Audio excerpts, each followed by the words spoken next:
बिस्मिल्लाहिर्रहमानिर्रहीम सल्लल्लाहु तआला अला मुहम्मद व अला आलिहि व सहबिहि व बारिक वसल्लम।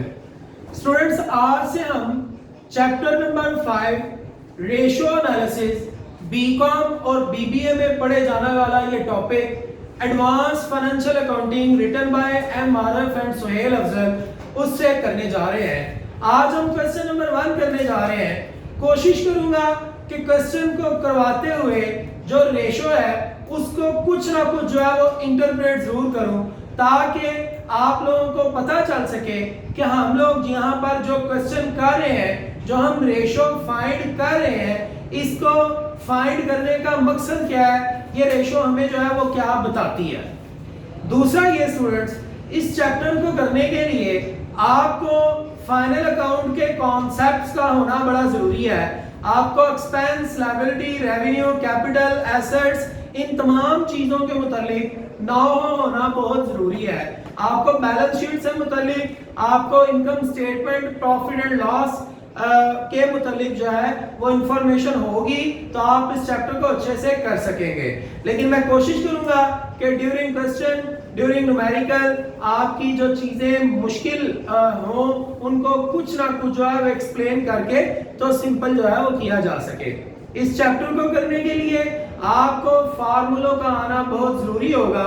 फार्मूला जो है वो काफी हद तक जो है वो लॉजिकल तरीके से भी याद रखे जा सकते हैं, और इसके अलावा आपकी माशाल्लाह मेमोरी तो है ही है, आप जो है वो इसको मेमोराइज भी करेंगे फार्मूलाज को, ताकि पेपर में किसी किस्म का कोई इबहम बाकी ना रहे। तो आज हम अपना क्वेश्चन नंबर 1 करने जा रहे हैं। चैप्टर नंबर 5 है ये हमारा रेशो एनालिसिस का। तो मूव करते हैं अपने क्वेश्चन की तरफ। क्वेश्चन की समरी जो है वो देखते हैं उसने हमें क्या दी है। उसने भाई हमें बैलेंस शीट एक दी हुई है, एसेट्स और लायबिलिटीज दिए हुए हैं, और हमें फाइंड करने को कह रहा है नीचे जाके डाटा जो उसने दिया है, करंट रेशो और liquid ratio, stock turnover ratio और डेटर टर्नओवर रेशो। तो सबसे पहले तो हमने फाइंड करनी है जनाब करंट रेशो। ये करंट रेशो का फार्मूला क्या है और करंट रेशो हमें क्या बताती है, ये जो है वो आज हम इस पे बात करेंगे। क्वेश्चन नंबर 1 है मेरा बेटा, उसका पहला पार्ट हम करने जा रहे हैं और वो है करंट रेशो। करंट रेशो हम मालूम करने जा रहे हैं जी।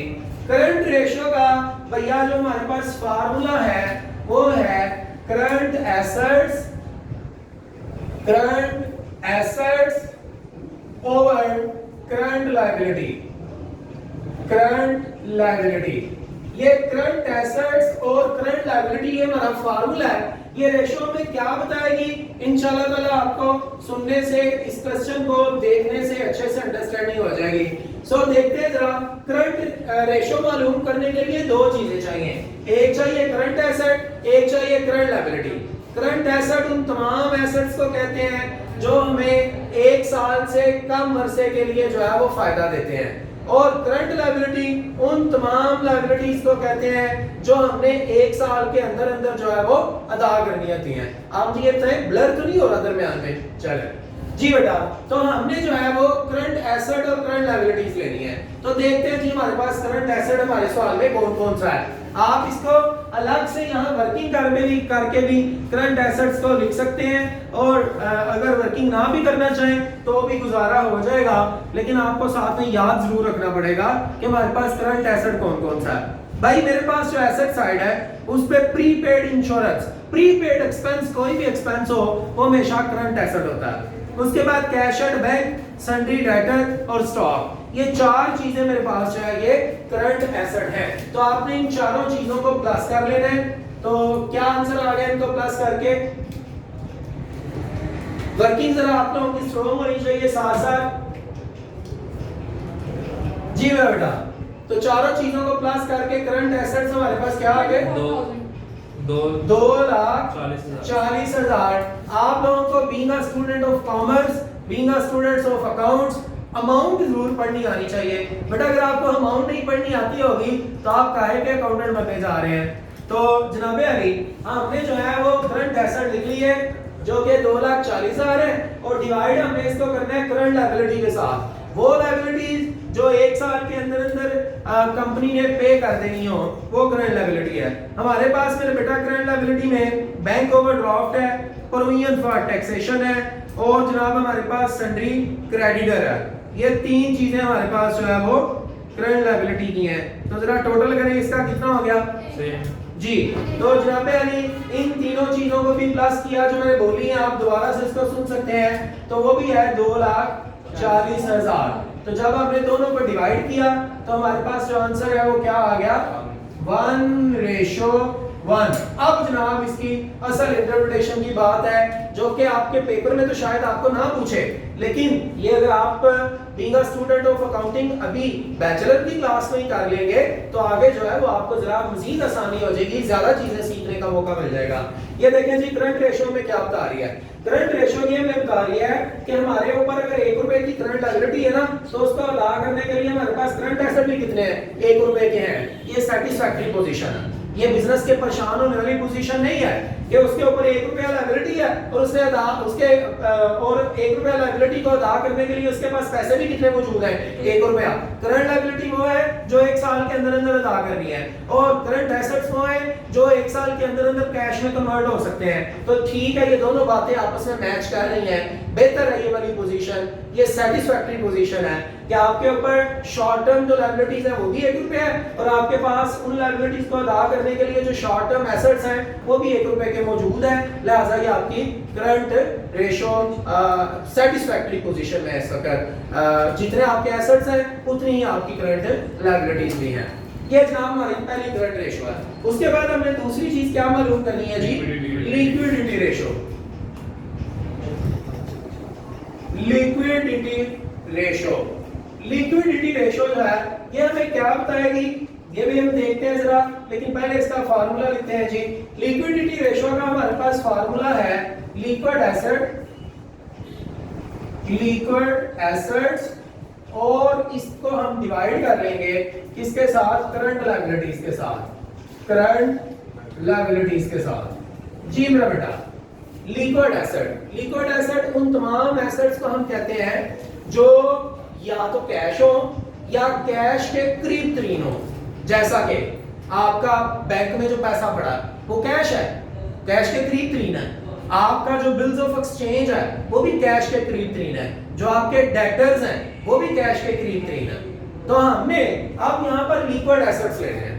लिक्विड एसेट हमें कैसे मिलेंगे, ये जरा सुन लीजिएगा। इसका छोटा सा अलग से यहाँ पर फॉर्मूला लिख देता हूँ कि लिक्विड एसेट कैसे मिलेंगे।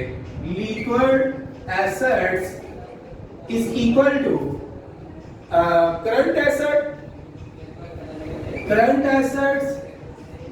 माइनस करंट एसेट में से दो चीजें माइनस कर लें। एक आप माइनस कर लें स्टॉक को और एक आप माइनस कर लें प्रीपेड एक्सपेंस को, प्रीपेड एक्सपेंसेस। ये दो चीजों को अगर आप करंट एसेट में से माइनस कर लिया करेंगे तो जो बाकी आपके पास होगा वो क्या होगा, लिक्विड एसेट। आपके पास करंट एसेट कितने हैं, 2,40,000 मालूम हमने किए हुए हैं। तो उसमें से दो चीजें माइनस कर दें, एक आप स्टॉक को माइनस कर दें और एक आप प्रीपेड एक्सपेंस को माइनस कर दें। हमारे पास प्रीपेड एक्सपेंस जो है वो इंश्योरेंस की सूरत में मौजूद है, तो वो माइनस कर दें आप। जी मेरे भाई, 1,12,800 जी। तो जनाब हमारे पास आ गया 1,12,800 और इसको डिवाइड करना है करंट लायबिलिटी से, वो हमारे पास पहले मौजूद है 2,40,000। आंसर क्या आ गया, 0.47 रेशो 1। अब ये वाली हमें इंटरप्रिटेशन इसकी क्या होगी, लिक्विड रेशियो में क्या बता रही है। लिक्विड रेशियो ये बता रही है कि वो लायबिलिटीज जो आपने एक साल के अंदर अंदर अदा करनी है वो 1 रुपए की है आपके ऊपर, लेकिन आपके पास नकद कैश या कैश के करीब तरीन जो एसेट्स होते हैं वो कितने रुपए के पड़े हैं, 0.47 के। तो थोड़ी सी फिक्रमंद होने की जरूरत है कि अगर आपकी करंट लायबिलिटीज फौरन आपके ऊपर आन पड़ी, लोग आगे कहते हैं लो पैसे दो, तो आपके पास कैश या कैश इक्विवेलेंट जो चीज है वो कौन सी है, वो तो सिर्फ 0.47 की पड़ी हुई है। लिहाजा बिजनेस को यहाँ पर थोड़ा एफर्ट करके तो आपने कैश और कैश इक्विवेलेंट्स, वो चीजें जो कैश के बराबर होती हैं, उनको थोड़ा सा बढ़ाने की जरूरत है ताकि क्या किया जा सके जनाब, फौरन से जो हमारे ऊपर जिम्मेदारी है उसको अदा करने के पैसे जमा किए जा सके। बात समझ आ गई थी। तो सर चीज है फार्मूला और लिक्विड रेशो, लिक्विड एसेट जो है वो कैसे मिले, करंट एसेट में से स्टॉक और प्रीपेड एक्सपेंसेस को माइनस कर देंगे। तो ये आपके पास क्वेश्चन है। दो चीजें हम मालूम कर चुके हैं। तीसरी चीज हमने मालूम करनी है स्टॉक टर्नओवर रेशो। मुझे ये पहली का ये नजर आ रही है स्टॉक टर्नओवर रेशो। ले मेरा बेटा stock turnover ratio, stock turnover ratio जी। स्टॉक टर्नओवर रेशो का फार्मूला जो है वो हमारे पास क्या है जी? स्टॉक टर्नओवर रेशो का हमारे पास फार्मूला है CGS divided by average stock, average stock. CGS sir किसको कहते हैं? CGS कहते हैं कॉस्ट ऑफ गुड्स सोल्ड को, कॉस्ट ऑफ गुड्स सोल्ड उसको डिवाइड करना है एवरेज स्टॉक के साथ। ये पहले जरा देखते हैं CGS कैसे मिलेगी। मुझे बताइएगा ये नजर आ रही है जी?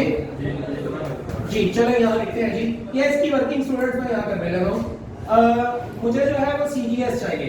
CGS के लिए जो मेरे पास है उसने डाटा दिया हुआ है ना, वो उसने दिया है सेल है स्टार्ट 6 लाख रुपए की और ग्रॉस प्रॉफिट 20% है कॉस्ट का, ग्रॉस प्रॉफिट 20% है कॉस्ट का।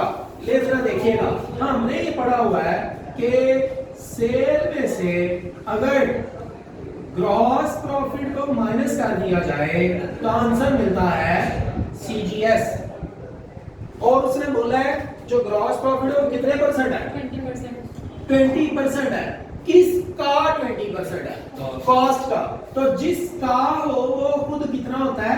100% होता है। ये बात याद रखिएगा, ये वर्किंग ने आपको बता रहे हैं कि हमने इस क्वेश्चन को कैसे सॉल्व किया है। तो जनाब ग्रॉस प्रॉफिट 20% है, किसका 20% है?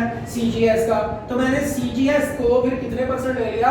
100%। तो ये 100% है और ये इसका 20% है। तो फिर सेल कितनी हुई? अब जरा हमने कॉमन सेंस से बताना है कि यहाँ क्या लिखें कि उसमें से 20 माइनस करें तो आंसर 100 आ जाए। 120। इसका मतलब ये हुआ कि हमारी जो सेल है वो 120 है। सेल में से माइनस करेंगे अगर हम ग्रॉस प्रॉफिट तो हमें CGS मिल जाएगी। बात समझ आई ना? तो हमने असल में यहाँ ट्रेस क्या किया है? सेल की परसेंटेज। मैं फिर से रिपीट कर रहा हूँ बेटा आपके लिए जी, आपके लिए भी, तो जरा गौर से देखिएगा। जनाब हमारे पास प्रॉफिट है 20%, प्रॉफिट 20% है। किसका 20%? कॉस्ट का। तो जिसका 20% हो वो खुद 100% होता। तो हमने ये 100% ले लिया।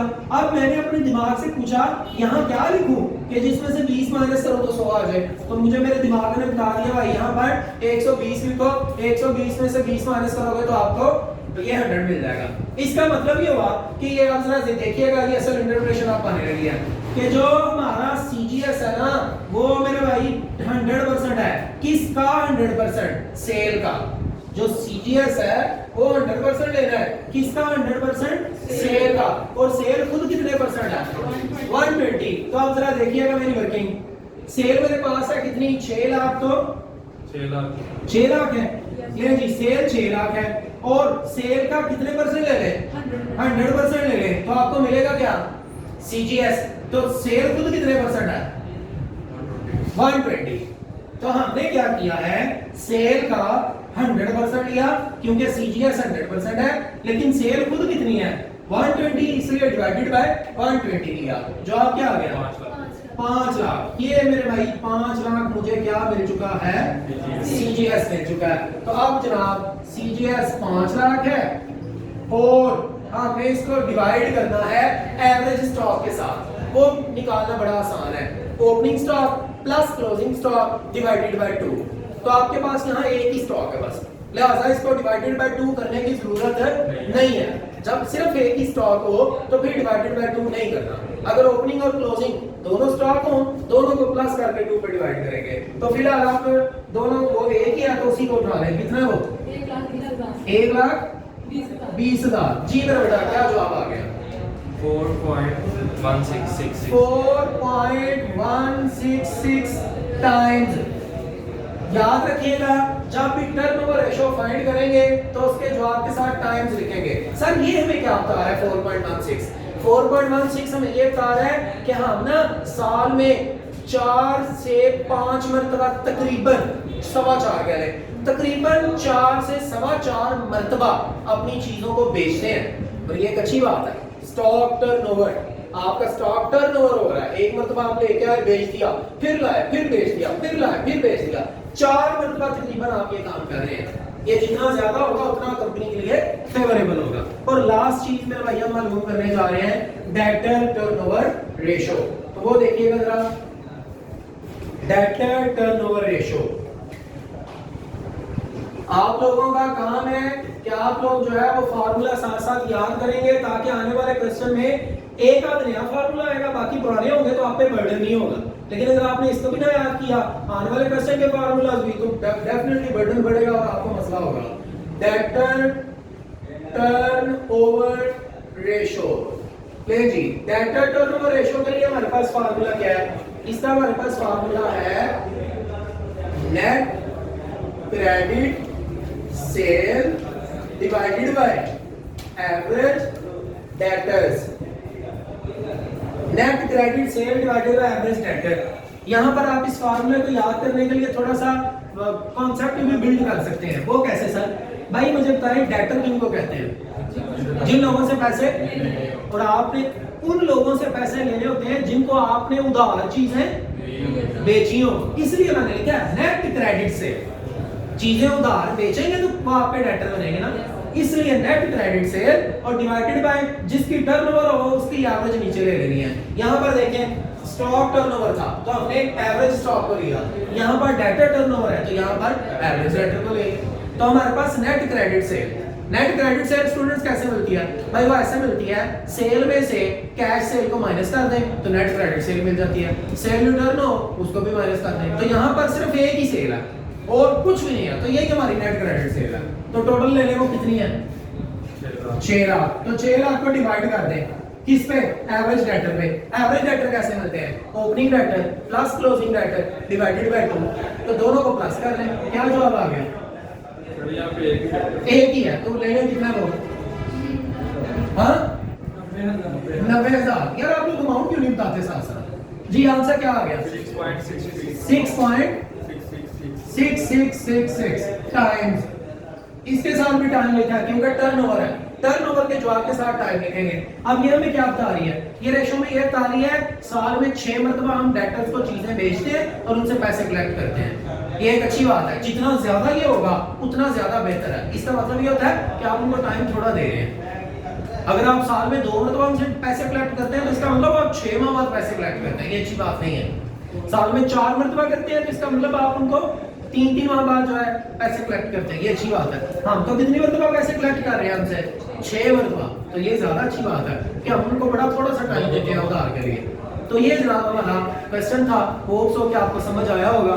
जो चीज ना समझ आए कमेंट करके जरूर पूछें, समझ आ जाए तो लाइक भी कर दें। Thank you so much, keep watching Aftab बताइए।